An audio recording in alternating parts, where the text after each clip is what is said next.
Good afternoon. This is the Board of County Commissioners Board Work Session. It is Thursday, November 9th, 2023. It is 2:03 p.m. The session is set to go until 2:30. We're at 3000 Pacific Avenue Southeast, room 110. For public virtual attendance, you may follow along on the Thurston County YouTube channel. I'm Carolina Mejia. I'm the chair of the board. To my right is Vice Chair Messer. To my left is Commissioner Gary Edwards. Also in the boardroom, we have interim county manager Robin Campbell, as well as Assistant County Manager Rob Gelder. And we have the State of the Auditor's Office briefing, and we have Auditor Mary Hall joining us, as well as her staff members. And I'll pass it straight to Auditor Hall. Sure. Thank you for the opportunity to come and talk to you. It's the auditor's office is so diverse with so much going on inside of it. I'd really like an opportunity to talk to you on a regular basis and just kind of give you an update on what's going on in our office, not an overview of every department every month because it would take too much time. But what I want to do today is just kind of do a really brief overview of things that we would be able to talk about more in depth if we have these meetings on a monthly basis. And, okay, next slide. So we've got a lot going on, of course, elections. Next year is going to be a very busy year for us. We've got 5 elections: February presidential primary in March, and then our April election, August and November. Looks like we are going to have a countywide February as well with all the school districts. So that's a good thing. That's revenue. And as I mentioned, it would be great to meet with you all in executive session in January just to talk about the upcoming year and some security issues and ideas that we have. So as you know, I also have financial services under my umbrella. And one of the things that I think might be interesting to you is to discuss the budget to actual report that you get every month. It's a unique report. It's a moment in time, and I'll go into that a little bit later. But I think it would serve as a very useful tool for you, and also talk about, I'll provide you with the cash balance report as well as fund balance projections from financial services viewpoint. It's very fascinating because we come at it from one direction, Robin comes at it from another direction. At the end of the year, we're almost spot on. There's always a little variance, but so it's really interesting to see how Two completely different methods, and we get very close to the same place. Yeah, exactly. It's a confirmation, there have been times when we've been off, it's like, okay, what's not being looked at here? Licensing, recording, that's a lot bigger area than you would think. We have 8 subagents across the county that we're responsible to audit. In the past, Department of Licensing actually did all of these audits, but they're time consuming. We're required to do the progressive discipline just like we would for an employee. So it's takes a lot of time, but they're a great partner for us as well. And then recording and licensing. Licensing is pretty steady. In fact, they're up a little bit. So as revenue for recording's gone down, licensing revenue's gone up a little bit. And we have a new fee taking place in January 1st.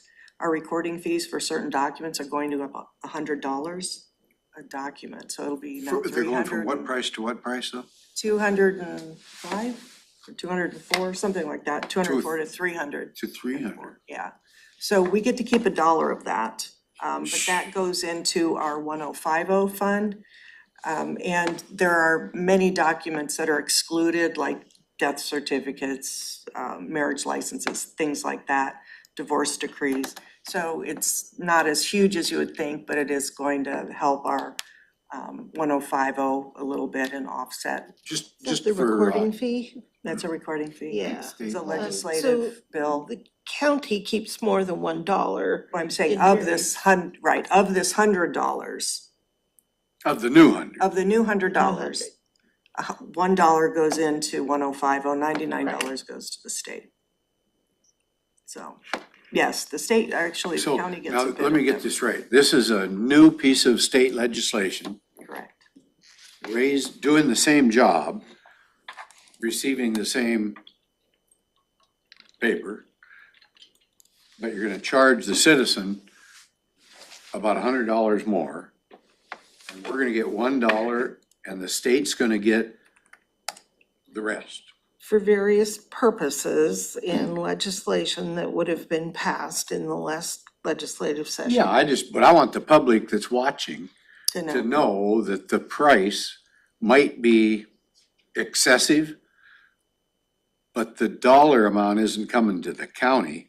It's going to the state, and we're a sub-agent of the state and have to do that collection according to law. Correct, yeah, I appreciate you pointing that out because Thank we do end up getting to hear from a lot of citizens about those increases. we do. So, you know, we have to do what the government tells us to do, so. And I also want to talk about animal control. I watched the budget presentation when the animal control person was in here presenting, and she made a statement that was not true or presented incorrectly, was that when we had met and talked about the auditor's office doing the animal licensing, she said that I would be charging a fee. I was not talking about charging the customer a fee. I was talking about an administrative fee for doing those services, which would not be much, but we couldn't do it without charging a fee because that would be considered a gift of public funds for the jurisdictions that are outside of Thurston County. But it would be a one-stop shop for people to get animal licenses. And, you know, there are true advantages as a pet owner to having your pet licensed. If you want to get them back when they get lost, somebody takes them to the pound. If they're licensed, they know who to contact. And we could easily promote that. So I know it's a decision you made, but I just wanted to put it in proper context.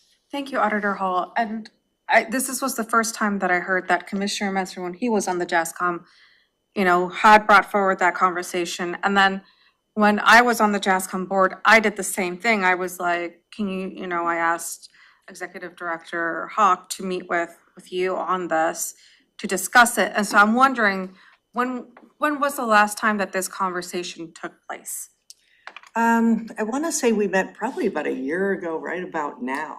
I would have to look at my calendar. Okay. And then we reached back out. We did a time study, which is what we discussed doing, and reached back out and just couldn't get a response back.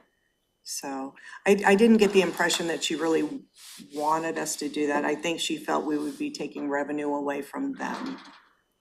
Because of the fee that would be charged. I guess, I don't know. But it wouldn't, it would be de minimis, but we would have to do that per state law. Otherwise, it would be a gift of public funds.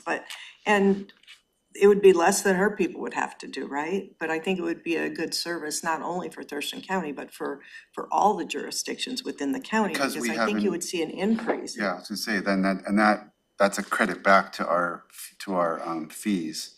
So whoever's doing it, whatever they're getting paid to do it, the more licenses we get, the less we have to pay for the animal services. So that was the incentive you and I talked about, was Right, how do we sure. get more, Issuing the animal licenses. how do we get more yeah, Right. they credit that And back. And you we've done a already time do that. study, and we do that, but only for unincorporated Thurston County. And we don't really, we've promoted it before, but what's hard about that is people come in and you live in Lacey, okay, I'm sorry, we can't issue you an animal license. So it wasn't worth the confusion that our promotion, to the entire county, the confusion that created when customers came into our office, which is why I brought up, why don't we just do it for the entire county? Right. We do licensing for the entire county. So Auditor Hall, you reached out to her April of 22, August of 22, and updated the fee study in January 22, Yeah. the time study. I'd like to see us look into that again and see if, I don't know, maybe part of this quarterly review you're developing with our trial Absolutely could project, could be you bring this up? I absolutely can. However, as you heard from Sarah, they offer licensing online. So the service is already, if I'm gonna license my pet, it's available to me You're online. gonna do it online. But, A lot of people don't like doing things Yeah. online, especially when it comes to money. and how about, but if that was offered, I mean, if you're an unincorporated, but That's if we- regardless of the jurisdiction, Yeah, because okay. JASCOM just does it. Okay, Yeah, so I don't know what that would take within that organization. Would you call it JASCOM? Yeah. Okay, interesting. Joint Animal Animal Services Services. Committee. Yeah, Okay. Gotta love acronyms. Um, That's what we call it. So, anyway. it's worth looking at. Yeah, sometimes we could have a big poster and people come in, oh, I forgot to license Fluffy, I'll do it today. So, just, I don't know. I'm a big animal lover, so. Why couldn't Jazzcom do it and we do it, maybe?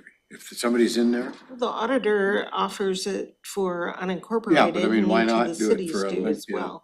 Lacey and Tumwater and Yelm? We could. I think that,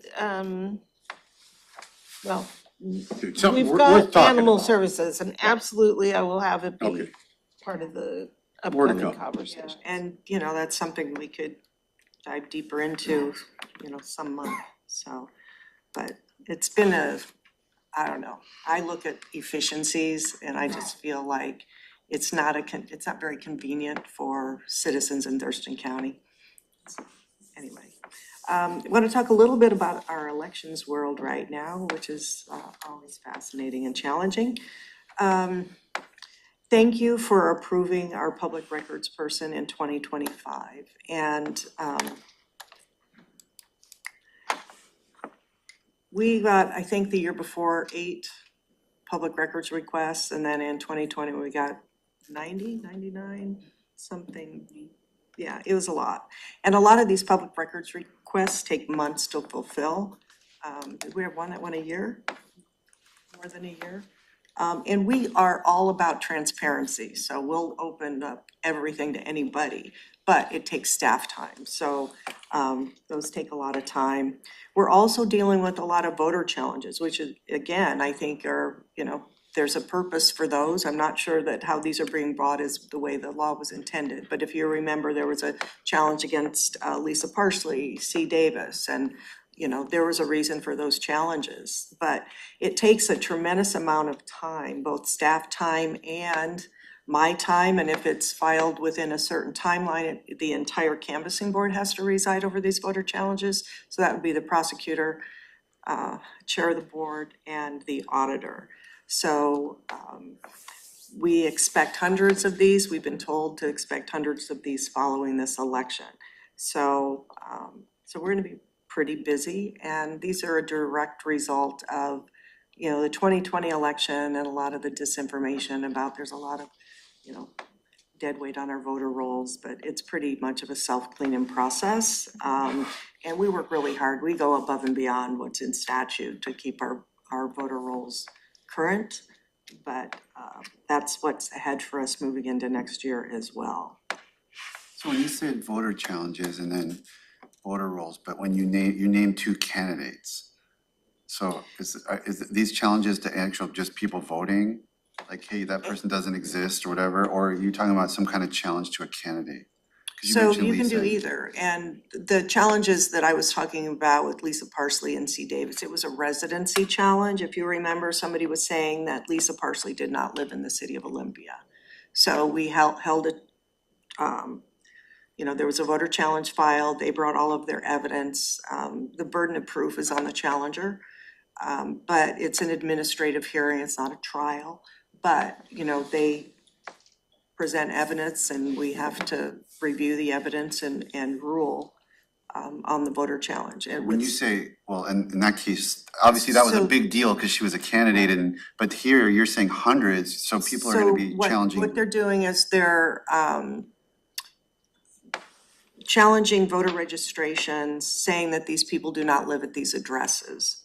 Well, we have a large military population in Thurston County, so a lot of these voter challenges are, they're correct. The voter does not live at this address. In fact, it might have been the last place they lived, and 2 other people may have rented this house since then, but per federal law, that is their home of record for registration purposes. So we're getting a lot of things like that. And some of I mean, it's a very thorough packet of research that they're doing. So I'm not, and they're certainly within the right to do it.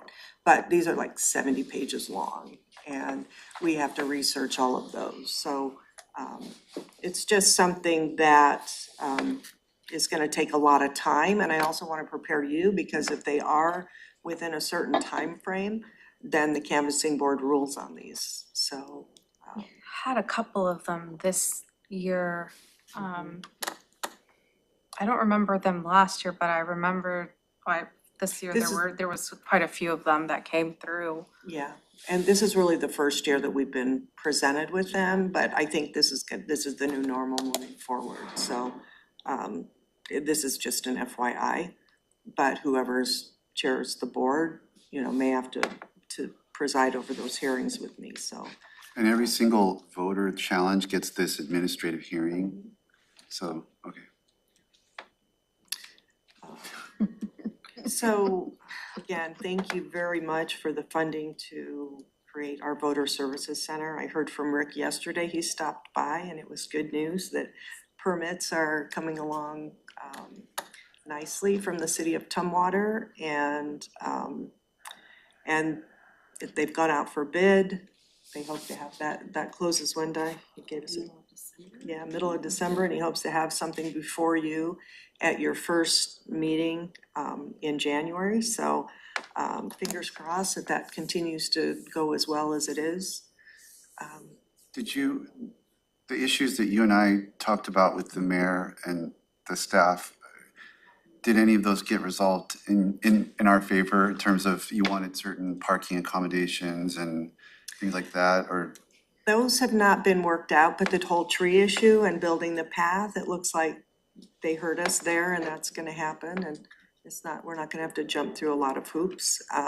I'm going to circle back with the county manager and mayor, pardon me? City manager. City manager, what did I say, county manager? So if you'd like to come with me, I work with Thomasina, see if you're available, but it's really just a follow-up to talk about the parking, because remember, we're gonna make those no parking zones, so trucks don't park there. Right. They were gonna look into, what they could do, and I didn't really hear how if it came out favorably, that they thought they could help us, or if there was some impediment. I remember hearing something, I think it's gonna be okay, we just need to, I just wanna follow up with that before we get too far into next year. Because they may have procedures they have to follow that, take time, or have public hearings or things like that, I don't know. So I wanna, stay on that. We're also gonna need to work with, I think Pepsi owns that parking lot in the back. And we're gonna have to have some alternative parking for presidential election day for workers and staff, because we're gonna be busy, and that parking lot's not huge, so. We also did a letter to, and so in there we asked for at least a temporary solution while maybe they worked on the long-term solution of maybe finding an alternative. And so I'm guessing that then nothing really came from that letter as well. Well, I don't know, because what the planning department told Rick to do was in his plan, or, they told him to ask for no parking signs? Yeah, they incorporated no parking signs into their zoning or their permitting, or I don't know exactly how that works. So I think we did make progress. Okay. So thank you for that. This DSH CISA visit was in here before yesterday. Yes, they're on site. They've been visiting. Timing couldn't have been better. And it was great because we already had the architectural drawings for the ballot processing center, and I don't anticipate that those will change a lot. So anyway, I was able to, there's 17 pages, I was able to give them the plan so they can look at them. So if there's any bells that go off in their mind that, set off alarms, they can talk to us beforehand, so we don't have to be reactive to that, so. Let's see, we're also gonna be replacing our ballot scanners, that hopefully is gonna happen next year. But I wanna talk a little bit about blackout dates and times, and, you know, next year's gonna be tough because we have 5 elections, and there are going to be times that certain things just can't happen in our facility. And I guess a classic example that's very recent is, you know, in Building 5, we're in the middle of an election right now, and facilities wanted to come in and do something, pull cables, or they needed to be in the ceiling, and we really can't have that happening in an election office during a live election. So I know now we're in county-owned buildings, before we were in leased buildings, which there's a huge difference there for us. But we're gonna provide you that calendar, Robin, so you can give it to facilities, and we really need to make sure that we communicate of what can happen and what can't happen during that time. Because we have cameras that are motion activated, and if, you know, people request those and they see people going in there at night, and I mean, you're gonna have all kinds of conspiracy theories, even though it's innocent enough. And unfortunately, that's the world we live in today, so just ask for your help on that. Boy, I'm gonna start talking fast. I wanna talk a little bit about our state auditor accountability audit. So this is a huge audit this year because they didn't audit last year, but so far, we've heard it's all going well. So that's really good news. They should be done mid-December. And I just wanna connect some dots too. I think, you know, we've had a grants manager in Thurston County since 1996, and this role has really served us well. One of the things that this person does is works with the various departments on compliance. She gets a ton of compliance issues. She does a lot of training. And she really touches all the departments in Thurston County and gets kudos all the time from people. You know, she's an encyclopedia of grant knowledge.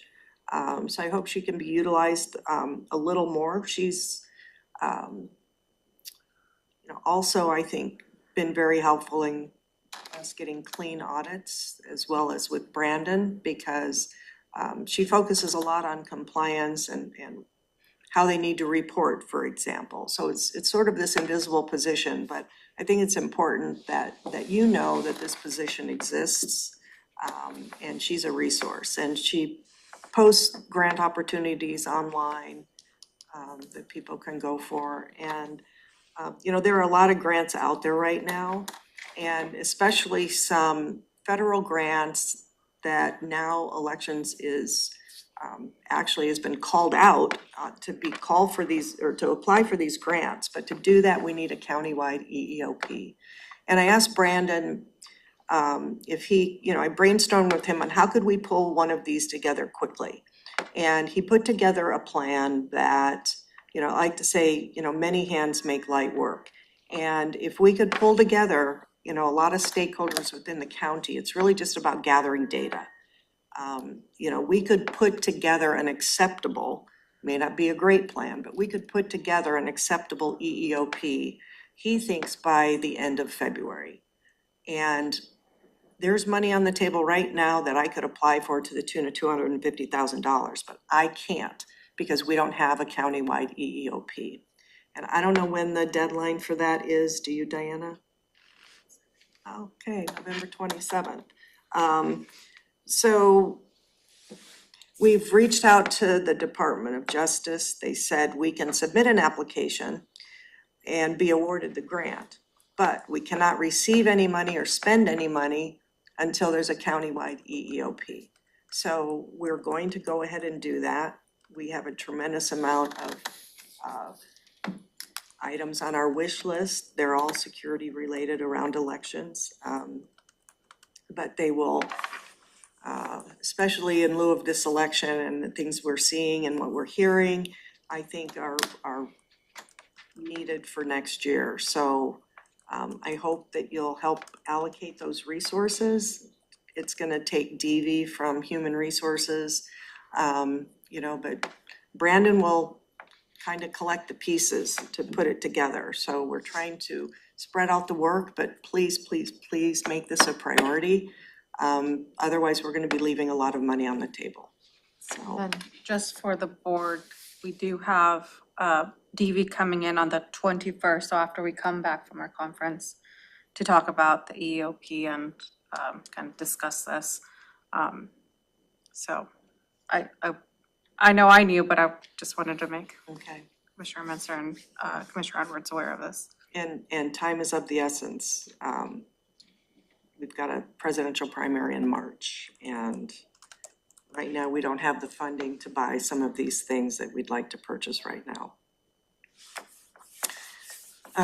I could talk about TC Connect for hours, and I think it would be interesting for you to hear about it from the financial services standpoint. This is so important. We have systems all over the county that don't talk to each other. And for us, from a financial reporting standpoint, makes it very difficult. We've got a payroll system that doesn't talk to Munis. We've got systems in ER&R, in Public Works, sheriff's timekeeping, all of these systems that really don't talk to each other and tie in together. And this is why we originally went out for a countywide ERP. And if you talk to anybody who has put in this type of project, they're always tough, they're always painful, they often go sideways. But we're working as hard as we can to stay positive and come up with those solutions, but we're right in the middle of that right now. And I hope you'll just be patient and see the value in continuing with this project until you hear otherwise from a bunch of people. But we're really trying to make it work because we're really far into this project, but it might require some additional resources. So I know I'm running out of time, but next time I'd like to talk to you about the budget to actual report and how you can use that and how it would be meaningful for you. It gives you a snapshot in time of expenditures versus revenue and what's been collected, which is really helpful because it also tells you we're 83% through the year. And this is where all of these departments are in their spending and their availability. And you see trends, and it also allows you to look at certain things that say, wow, this person may go over budget, right? Or what happened here? They haven't collected their revenue, and there are reasons for that. Most of the time we can explain those. We'll give you a cash balance report. It'd be great to give you committee updates, like the Financial Management Committee, the Finance Committee, and then all of the independently electeds or legislative chairs. We could really do a lot up on the Hill, and I think we could do a lot more if we come together and say what will work for counties and work with WASAC. So passports are doing well. As you can see, we hope to continue to be able to put as much human capital behind this as we move into 2024, Real Ideas in 2025. So we expect this to just keep going up. And this 2023 is as of the end of October. So we have a couple months left, and it's really picking up, so. I came in to do my daughter's passport. Your staff member was awesome, so. Yeah, they're awesome everywhere, I swear. I'm so lucky. They're pretty awesome. So anyway, we are a countywide resource. We touch every single department. We play a lot of different roles. And I sometimes don't know that you really understand the diversity of what we do in the auditor's office. So I would love to be able to come and talk to you and tell the story, so. Any questions for Auditor Hall? Yeah, what are you counted about 10,000 yesterday? What are you gonna do the same today, something like that? We're pushing through. We did have a little disruption that we're dealing with, so some of our staff are kind of pulled in a different direction, but we're processing as quick as we can, and we'll probably get through about the same amount as we did yesterday. And it's really just, all our chairs are full.